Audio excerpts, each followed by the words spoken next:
I am leaving the UK and I'm flying to Thailand. Just under a year ago, I decided I wanted to leave my hometown Southampton and fly to the other side of the planet. As I'm recording this, it's currently March the 14th and I fly on the 21st of April, which is like 36 days until I go. And I'm not going to lie, boys, I'm very, very excited. So why the hell am I doing this? And that is a great question, and that is what I'm going to explain in this video. And there's 5 main reasons. With the first one being the weather. We all know that the weather in the UK is absolute dog shit. I mean, especially in the colder months, bro, it's so depressing. Like, the sun is never out and it's always cold, it's always raining. It's so depressing. Like, I literally leave my house in the morning and bro, you look up and there's like some big ass gloomy cloud. It's grey and it's just not optimal at all. And everyone knows that you feel so much better in the sun. Like, yes, you can still supplement with vitamin D3 and take little tablets or whatever, but it's not the same. Being in the sun makes you feel so good. And I'm sick of not having the sun. So where I'm flying to, Koh Samui, it's literally 30 degrees most days and it's sunny most days as well. Like, it's absolutely unreal. And on top of that, I might actually get a tan, which is very exciting. So I'll actually get the sunlight that I need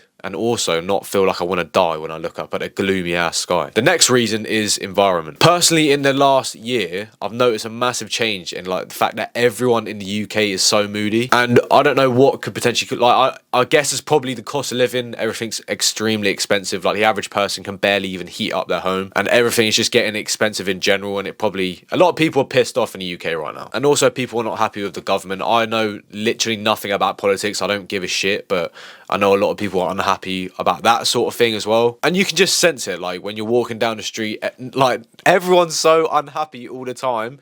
And I literally hate it. And I also feel people are very negative here. Like, if I tell someone about something that I want to achieve or a goal that I want to get to, everyone seems to like put each other down all the time. Like, it's very bizarre. Someone will say like snidey comments or make little digs and stuff like that, and it's just a very bizarre concept to me. It kind of feels like crabs in a bucket. If you go and say, oh, I want to achieve this or do this, everyone around you feels, I don't know, it feels like everyone's trying to drag you down like crabs in a bucket. Like, it's very weird. In Thailand, there's loads of people that are doing exactly what I want to do. I've already networked with people over Instagram, and I've had Zoom calls and FaceTimes with loads of people that are already over there. It's just going to be so refreshing to actually be around people that are pursuing greatness. So, I mean, I'm very excited for that, to actually share my time and have like interesting conversations and not be around people that are fucking losers, basically. I think it would be kind of rude to talk about Thailand but then not mention Muay Thai. I personally love training martial arts. I'm currently training for my first boxing match, which is on this Saturday, so it's like 2 days away. But before that, I'd been training Muay Thai for a few months, and I genuinely really like the sport. And moving there is not only going to allow me to get better and really immerse myself in the whole culture, but I'm literally learning from some of the best trainers about. Like, some of these guys that I've seen, like, I've literally been trainers for 20 years and they fought one since they were like 10 years old. Like, it's absolutely crazy. I also eventually want to have fights out there. Like, bro, if I'm going to be training every day, like, I at least want to have a couple fights out there. It'd be kind of rude not to, I think. The only thing is like the crazy hospital fees. Obviously, there's no fucking free healthcare over there. Like, if you split your eye, you're literally paying hundreds, maybe even thousands, I don't know.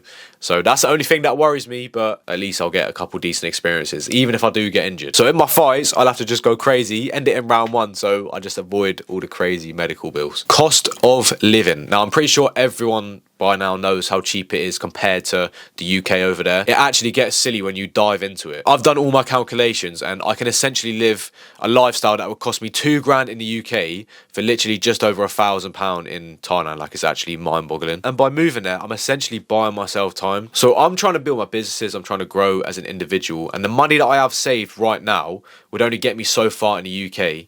But by being in Thailand, I'm able to have more time to dedicate what I want to achieve, if that makes sense. And by moving to Thailand, my lifestyle is cheaper, so I can stay there for longer and be growing things for as long as possible. I don't even know if I explained that well, but I don't really know how else to explain it. I'll put on the screen how much a flat in my area would cost, and it's without bills as well. So whatever you're seeing right now, that's without bills, and you got to pay council tax, electric, water, all the rest of the crap as well. So it does add up. And now I'll put on the screen an apartment that I'll be looking to get in Thailand, like the same sort of one that I'll be looking at. And the pricing is absolutely ridiculous. Like, yeah, I'll still be paying utility bills over in Thailand, but it's literally fuck all. It's literally nothing. So yeah, definitely a lot cheaper. And the last one is stepping out my comfort zone. So apart from like holidays and stuff, I've never left my hometown, and it's always been a massive thing for me that I've always wanted to leave Southampton. Like, I love my city and stuff like that, but bro, I've got to get out. It's always really baffled me when people around me have stayed in the same city for their whole life. Like, you know, I'm talking like people that are 60 years old and have never lived in another city. Like, that is crazy to me. And yes, maybe it is fucking drastic going to a whole nother country on the other side of the world, but why not, mate? Like, what? That's the question. Like, why not? It allows me to build a new life. It allows me to step out my comfort zone and build a new character as well. Like, if I'm going there with a purpose to become a better version of myself, I'm going to grow my businesses. And I ultimately over there just want to grow in all areas of life, earn a shit ton of money, meet some fucking cool people, and step the fuck out of my comfort zone. And I really feel like Thailand's going to help me do that. And I'm gassed because I've literally, like, late last year, like, or what, like August time, I literally planned this and I was like, bro, this is ages away, like, I don't really need to worry about it now. And it's come round so quickly. Like, it's actually crazy to think about that I'm literally going in about a month's time. Like, it's actually surreal, but I am very excited, and I'm going to document a lot of the things on my social medias and stuff like that. And I don't know, maybe this video has maybe tempted you to do this as well, because I think it's sick. I think a lot of young people should do it, bro. Like, not just like the typical traveling, like, oh, I've got my fucking backpack. I think that's kind of gay. But like, actually move into a whole nother country, just stay in a different country. That's crazy to me. And I think a lot of people should do that. And I think it's fucking sick, to be honest. But I hope you've always enjoyed the video, and I hope I've given you value. Hopefully, maybe you want to do this as well, because it is pretty cool. I'm just saying. Like, I'm not going to blow my own trumpet. It's fucking cool what I'm doing, and I'm very excited. But thank you all for watching the video. If you enjoyed it, be sure to sub to the channel and like this video, and I'll catch you in the next one. Peace.